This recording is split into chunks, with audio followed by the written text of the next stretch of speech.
የ8ኛ ክፍል ተማሪ ያለው ቬልሱሪ ፋሽን ነበር። ነገሩ ከዛም ቀደም ያለ ነው። በሙዚቃ ክሊፖች በጊዜው ላይ እይታ በበቁ ፊልም ድራማዎች በየፑቲኩ በየአብራ ጎዳናው ላይ ጎርደድ የሚሉት ሁሉ በዚሁ ቬልሱሪ ያሸበረቁ ነበሩ። ወንዶቹም ቢሆኑ ይህንን ሰፊ ሱሪ በጊዜው ፋሽን አድርገውት ነበር። ብዙም አልቆየም ከአንድ 2 ዓመት በኋላ ይሄው ቬልሱሪ በጠባብ ወይም ስኪኒ በምንላቸው ተተካ። ይህ ከብዙ ዓመት በፊት ነው። ደግሞ ዘንድሮ ቬልሱሪ ጠበቅ ካሉ አላባሾች ጋር ፋሽን ሆኗል። ነገሩ እንዴት ነው? ፋሽን ራሱን ይደግማል እንድጠይቅ ያደረገኝ ነው።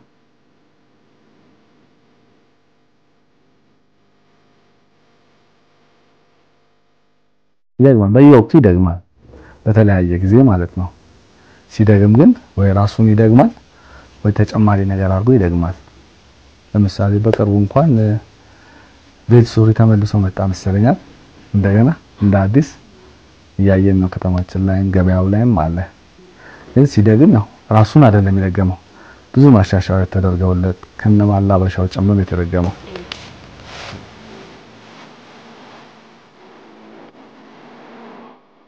ብዙ ጊዜ የሚባለው በ20 ዓመት ፋሽን ይደግማል ራሱን ይደግማል ለሚባለው ግን ደግሞ አሁን ከሶሻል ሚዲያው ጋርም ተያይዞ ይሄ የ20 ዓመት ጊዜ ያጠረ ነው የሚሉ ባለሙያዎች አሉና እኛ እንኳን ከመናቀው ከቅርብ ዓመታት ይሄ ፍሌርድ ጂንስ የሚባለው ከታች በኩል ይሄ ሰፋ ያለው እንደገና እንደ አዲስ ፋሽን ሆኖ መጥቶ እንደነበር እናሳውሳለን። አንድ ዘፋኝ አድርጎት ከታየ በኋላ በተለይ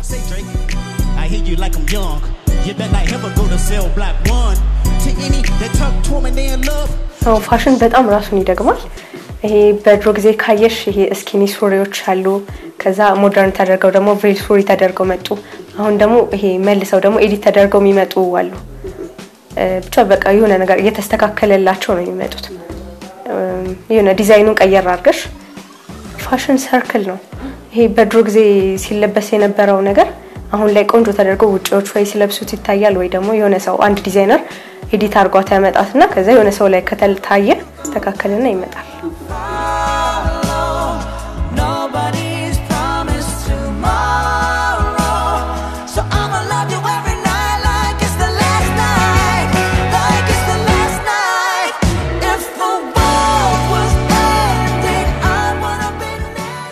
ያው ቬልሱሪ በዘጠናዎቹ መጀመሪያ አካባቢ አጋማሽ ላይ ነበር በደንብ ቢደረግ የነበረው። የዛኔ አብረው ሁሉም ሰፊ ነበሩ አንድ ላይ። ለምሳሌ ቬልሱሪ ሲደረግ ሰፋፊ ሸሚዞች ቲሸርቶች ነበሩ። አሁን እሱን ተታውት ፊቲንግ በሆነ ቲሸርት ሸሚዝ ፕሪንትድ ነበሩ የዛን ጊዜ። አሁን ፕሌን ከለሮች ምናምን አድርገውት አምጥተውታል። ቬልሱሪ ድሮ በትራክ ጫማ ተለቅ ባለ ጫማ ነበር መሰለኝ የሚደረገው አይደል? አሁን ግን በኖርማል ጫማ እንዲደረግ ተደርጎ ከዛ ካለው የጊዜው ምንድነው ስሙ ካለው ቴክስታይሉ ጋር ተመርጦለት እንደዚህ ብሊንግ ነገር ሻይን ነገር ተጨምሮለት ጎኑ ላይ ኪስ ተደርጎለት መጥቶ ያያየን ነው። ስለዚህ በትክክል ፋሽን ራሱን ይደግማል። ለምሳሌ አሁን እኔ ዛሬ ያረኩትን ሸሚዝ ብትመለከቺ እንዲህ አይነት ሪቫን ያላቸው ሸሚዞች ከ17ኛው ክፍለ ዘመን ጀምሮ የሚለበሱ ናቸው። ከዛ በኋላ ደግሞ ሌሎች የፋሽን ተቋማት እየተቀባበሉ ረጅም ጊዜ እንግዲህ ሲለበስ ነበር። አሁን ደግሞ እንደ ፋሽን እንደ ትሬንድ ሆኖ መጥቷልና አልባሳት ድጋሚ ወይ ደግሞ የተለያዩ የፋሽን ዲዛይኖች ወደ ገበያው የሚቀላቀሉበት ሁኔታ እንመለከታለንና በደንብ ፋሽን ራሱን ይደግማል።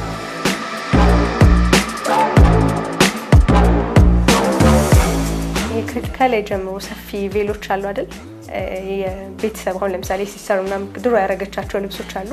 አሁን እነሱ የድሮ ፋሽን ተደርገው ተቀምጠው የነበሩትን ድጋሚ ኤዲት አድርጌ የሰራኋቸው ልብሶች አሉ። አሁን ለምሳሌ ከመሃል ላይ ከፍቼ ይሄኛው ፓርት ከፍቼ የሆነ ጨርቅ ሌላ አይነት ተጨምሮ ሌላ የሆነ ደስ የሚል ዲዛይን መሃሉ ላይ ቀይ ነገር ከተጨመረ ከላይ ደግሞ የሆነ ቀይ ቶፕ አድርገሽ ማሽ ለማድረግ አለ አይደለ? ፋሽኑን ቀየር ለማድረግ እንደሱ የድሮ ቬሎች አሉ። አሁን ለምሳሌ የኔ ማስተዋል በቬልሱሪ ላይ ሆነ እንጂ ነገሩ ከዚያም ሰፋ ያለ ነው። ብዙ ነገር ነው የተደገመው። ከከረባት እንኳን ሰፊ ከረባት ተደግሟል። ሰፋ የሚለው ሰፋ ብለው ፕሪንቶች ያሉት ትዝ ይለኛል። አፈወርቅ ተክሌ የሳሉበት ከረባት ነበር። ኢትዮጵያ እደ ጥበባት ነው ምናምን የሚሸጥ በጣም የሚያምር ሰፊ ከረባት። እሱ ከረባት አሁን ተደግሞ አይቻለው። ኮቶች ቬልቬት ምንድነው ከፋይ ኮቶች ከፋይ ኮቶች ሆነው ፖኬታቸው በውጭ ማለት ኪሳቸው በውጭ በኩል ድሮ አባቶቻችን ይለብሱት እንደነበሩት ኮሌታቸው እንደዚህ ሆኑ ኮቶች ነበሩ። ገበያ ላይ ረጅም ጊዜ ነው ኮሌታቸው ሰፋ ያሉ የቁልፋቸው ፕሪንትድ የሆኑት ተለቅ ያሉ ቁልፎች ትልልቅ የሆነ ጎልደን ቁልፎች ምናምን እነሱ ነገሮች ይሄን በቀበቶ እንኳን ሌዘር ቀበቶ ተብሎ የራሱ ሌዘሩ እንደነው ከፋይ ያለው እንደሱ ነገሮች ብዙ ነገሮች ያጫሉ።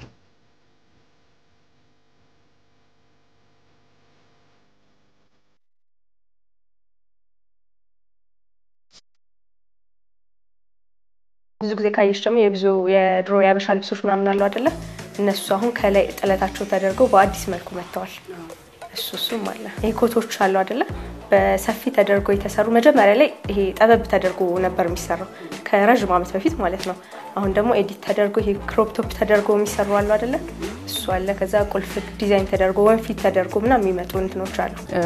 ልብሶቹ ተደግሞ ሲመጡ አሁን ቀደም ሲል እንዳልኩሽ ያላችሁን አትጣሉ የሚባለው የሆነ ጊዜ ላይ ይመጣል ወደድሽም ጠላሽም። ለምሳሌ 2025 ላይ 2024 ላይ ስኪኒ ጂንሶች ከገበያ ወጥተዋል። በተለይ ከኮቪድ በኋላ የሰዎች ያለባበስ ምርጫ ተቀይሯል። ወደ ኦቨርሳይዝ መጥቷል። ትልልቅ ሳይዝ ያላቸው ኮት፣ ሸሚዝ፣ ሱሪው ራሱ ዋይድ የሆኑ ሰፋፊ ነው የሚለበሰው። ለምንድነው ኮቪድ ጊዜ ያው ሎክዳውኑ ስለነበረ ሰዎች በቤታቸው ነው ሲያሳልፉ የነበረውና ቤት ስንሆን ደግሞ የቤት ልብስ የሚባለው አይነት ይሄ ኮምፎርት ያለው ሰፋ ለቀቅ ያለ ልብስ ይለበስ ነበር። ያንን ተከትሎ ሰውነት ላይ ጥብቅ የሚሉት እነ ስኪኒ ጂንስ ወጥተው ሰፋ ያሉ በጣም ኦቨርሳይዝ የሆኑ ጃኬቱ፣ ሸሚዙ ረጃጅም የሆኑ እነሱን ወደ መልበስ መጣን። አሁን ደግሞ ወደ 2025 መጨረሻ ወደ 2026 ላይ ስኪኒ ጂንስ ድጋሚ ደግሞ ይመጣል እየተባለ ነውና እነዚህ አንዳንዶቹ ሲገቡ ሌሎቹ ይወጣሉ። እንግዲህ ይሄ ፋሽኑንም የሚያሳይ ነውና ልክ ዋይድ ሌግ ጂንስ በሚለበስበት ጊዜ ስኪኒ ጂንስ አርገሽ ብትመጪ በቃ ያለፈበት አይነት እንደለበሽ ነው የሚታየውና ራሳችንን ከፋሽኑ ዓለም ጋር ማስማማት ስንፈልግ ወቅቱ ያመጣቸውን ነገሮችን እንጠቀማለን። እነዚህ አሁን ፍሌር ጂንሶች በፊት ሲለበሱ ከዚህ ጋር ይሄ ጥብቅ ብለው ከታች ሰፋ ብለው የሚለበሱት በፊት ያስቀመጠ ሰው ድጋሚ ሲጠቀምባቸው ነበር። የእናት ወይ የአባት ልብስ እየተወሰደ የሚለበስበትን ጊዜ አለና አንዳንዶቹ አዳዲስ ነገሮች ይጨምሩባቸዋል የሚያሳምሩ ወይ ደግሞ ወቅቱን የሚገልጹ ነገሮች የሚያክሉባቸው ነገሮች አሉ።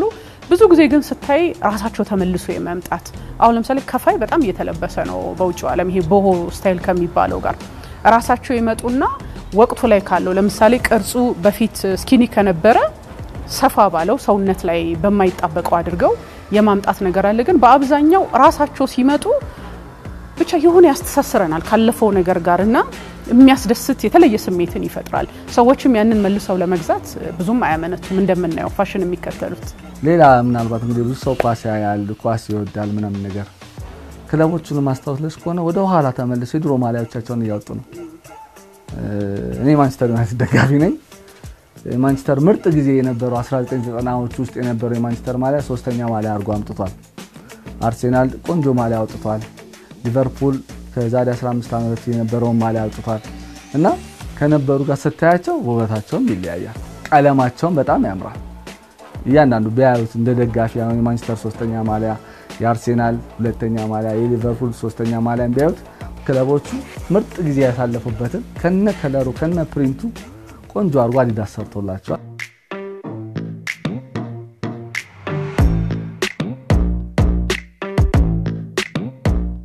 ቬልሱሪ ሆኖ ኪስ ምንድነው ኪስ ያላቸው ካርጎ የሚባሉት በጣም ምናልባት ሳለብሱ ስላለፈ ይመስላል ተማሪ ነበር ዩኒፎርም ነበር ምን ለብሰው አለበስኩት እና በከለር ገዝቻለሁ። ጫማዎቹ ደግሞ እነዚህ ከፍ ያሉ ጫማዎች ሆኖ እንደ ኤር ጆርዳን አይነቶች አሉ አይደል? እነሱ ጫማዎች ጥሩ ኤንድዋን የሚባልም ጫማ ነበረው ናይክ እነሱ በከለር በቀይ በቢጫ ምናምን አይቻቸው በጣም ነው የወደድኳቸው። የማዘሪያ በሻ ልብስ ብዬ የሰራሁት ልብስ አለ። በጣም ሰፊ ጥለት ነበር ማለት ነው። እሱን ኤዲት አድርጌ ከላይኛው ወደ ላይ ያመጣሁት ጥለቱን ሌላ ብትን ጨርቅ ገዝቼለት ከኋላ ክፍት አድርጌ ኤዲት አድርጌት እንተናለ ቀሚስ አለ። የሰው ፍላጎት በጣም ብዙ ነው። እኔም አለኝ የድሮ ያበሻ ልብስ ምናምን ኮሜንት ላይ ያለ እንደዛ ያሉኝ እየደወሉልኝ ያሉ የሰራውላችሁ አሉ።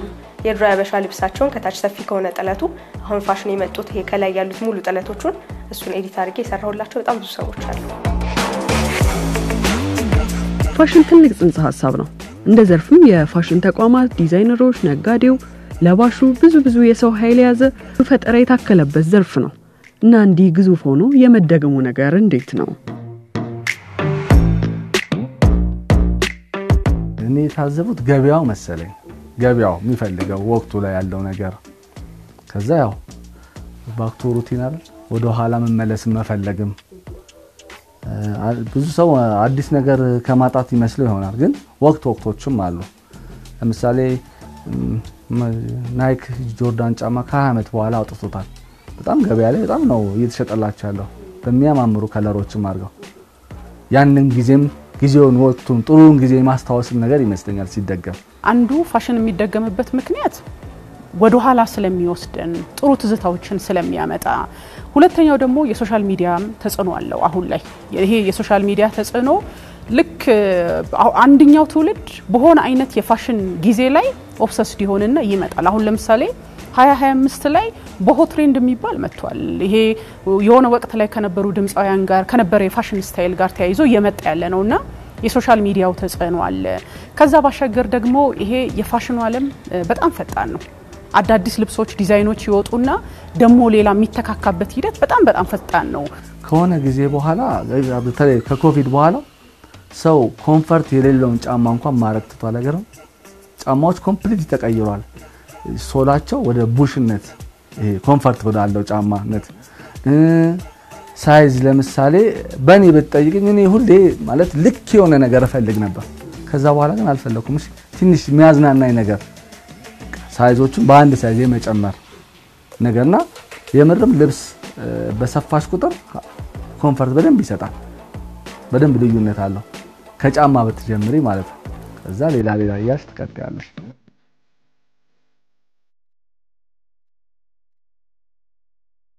የ1950 60 70ዎቹ የፋሽን አልባሳትና በፎቶ በፊልምና በሙዚቃ ክሊፖች ላይ የምናውቃቸው ተደግሞ ስንለብሳቸው እንግዲህ የሆነ የደስታ ስሜት ይሄ ነገር ይድሩ ነበር ተመልሶ መጣ በሚል ሐሳብ ውስጥ የሚያሳልፈን ነው እድሜ ለፋሽኑ ዘርፍ ፈጣሪዎች ደግሞ በዚህኛው የተደገመ ፋሽን ውስጥ ሲያሳልፉን በተወሰነ ማሻሻያ ዘመኑን የዋጀ እንዲሆን አድርገው ነው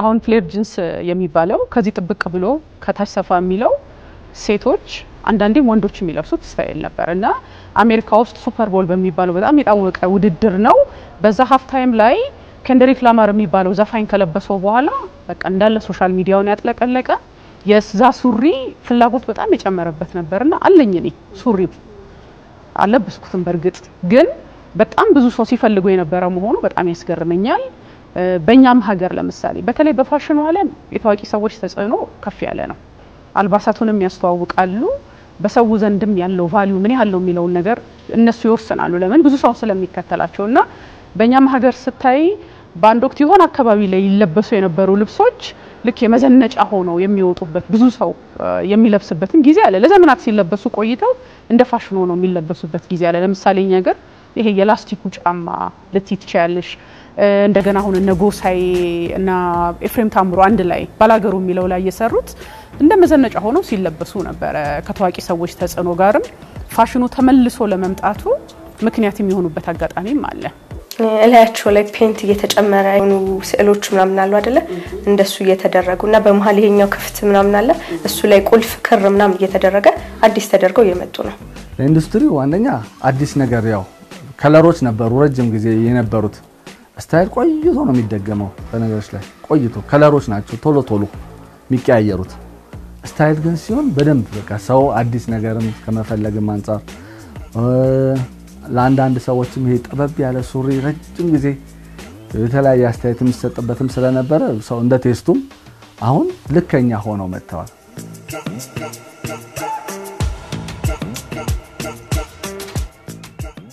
በመጀመሪያ ፋሽንነቱን አምነሽ የምታየው ነገር ደስ ይልሻል ያው አዲስ ነገር መፈለግም እንዳለ ሆኖ ከዛ እኔ ሲደገሙ እኔ ጥሩ ጊዜያቶችን ልጅነቴን ትምህርት ቤቴን ነው በደንብ ያስታወሱ አልከተል ባይኔ ለምን ፋሽን መከተል እንዴት ነው ይሄ ግር ማለትን ያመጣል ፋሽን የብዙ ሰዎች አንድ የዲዛይን ውጤት ዲዛይን ተደርጎ ገበያ ላይ ሲወጣ ለብዙ ሰዎች ነው ፋሽን ስለሆነ ሁሉ ሰው ይከተለዋልና አንዳንድ የልብስ አይነቶችን ቡቲኮች ላይ እንኳን ስታይ እዚህም አለ ፋሽን ነው ያ ወቅት ላይ ስለዚህ ሁሉ ሰው በአንድ ጊዜ ይለብሰዋል እኔ ምርጫዬ በራሴ ስታይል ከድሜ ከስታይሌ ከሙሉበት ከውሎዬ ጋር የራሴን ነገር መግዛት ያን ደግሞ በራስሽ ስታይል ስትገዢ ብዙ ጊዜ መልበስ እድል ይኖርሻል ለምን ብዙ ሰው ላይ አታዩማ ፋሽን የሆነውን አይደለም የምታነሹ በራስሽ ቴስት ስለሆነ ማለት ነው